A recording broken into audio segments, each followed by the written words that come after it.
తెలియదు అనేటువంటి ఈ మానసికమైనటువంటి రోగానికి మందు ఏది? రామదాస్ చెప్పాడు, రామ జోగి మందు కొనరే పామరులారా, రామజోగి మందు కొనరే.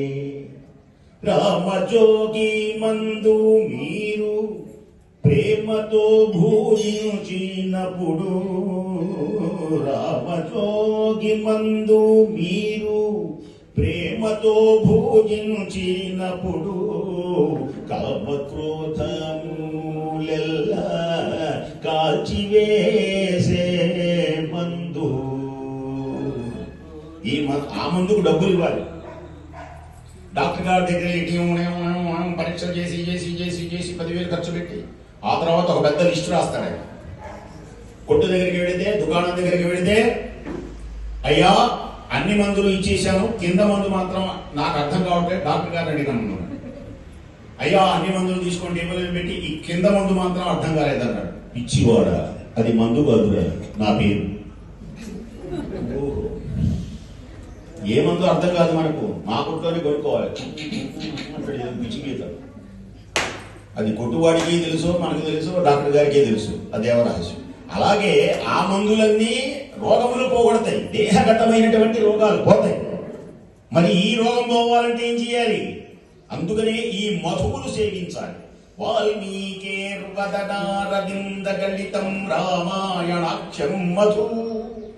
ఈ మధువు ఎంత గొప్పది అంటే, ఈ రామనామము ఎంత రుచికరమైనది అంటే, రామదాస్ అంటాడు, అన్ని ఒకదానికి ఒకదానికి లింక్ ఉంటుంది.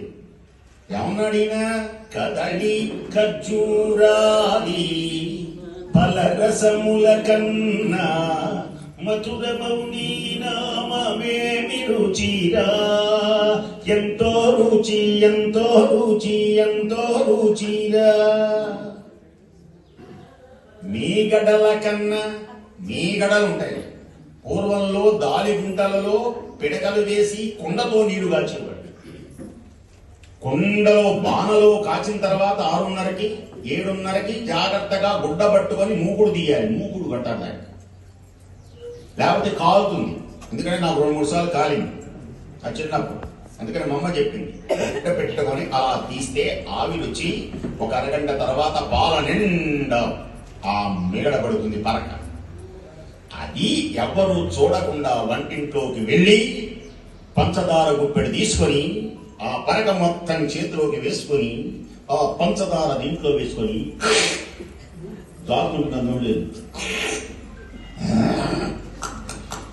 అప్పుడు అసలు వాళ్ళ చూడబుద్ధి కాదు. ఎవరు వచ్చినా సరే మనకి వాళ్ళతో పనే లేదు. దీని మీద అరే సరిపోతున్నాను అని లొట్టలేస్తూ తింటామే.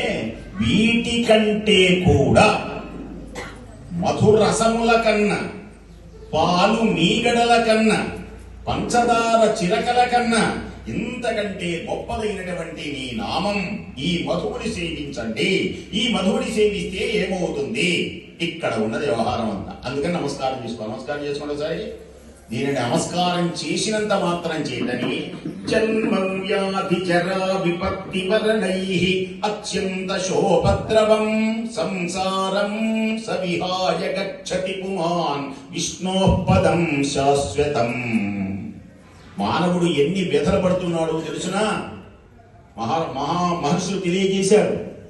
జన్మ, నాకే రోగం లేదనుకోకూడదు. ఏదో రోగం ఉంది, ఏ లేకపోతే ఈ రోగం ఉంది.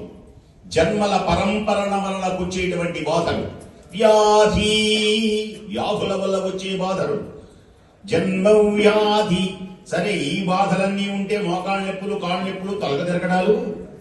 జరా, దీన్ని ఎవడో తప్పించుకోలేడు. ఎక్కడ ఉంది వ్యవహారం? ముసలితనం, ఎంతటి విర్రవీగిన వాడైనా, నన్ను మించిన వాడు ఎవడు లేడని విర్రవీగినటువంటి వాడైనా సరే ముసలితనం వస్తుంది. అప్పుడు చూడండి, టాబ్లెట్ చించుకుండేటువంటి శక్తి ఉండదు.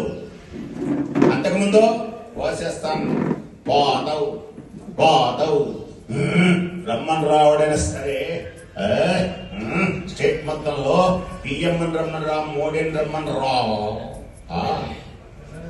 ఈ చేతులు కదలవు, కొంగర్లో పోతాయి. తెలిసిన అద్దం నువ్వు ముడుంగు కళకళలాడుతూ బ్రహ్మాండంగా అద్దంలో 20 సార్లు చూసుకున్నటువంటి అందమంతా ఒక్కసారి బత్తాయికాయ కనుక ముడుచుకుపోయినట్టు గుళ్ళిపోయినట్టు అయిపోతుంది. లోపల బత్తాయికాయ ఏ విధంగా గుళ్ళుతుందో మన దేహం కూడా ఈ లివరను మూత్రపిండాలను అదను ఇదను ఏదో రోగం వ్యాధి, ఈ వ్యాధులు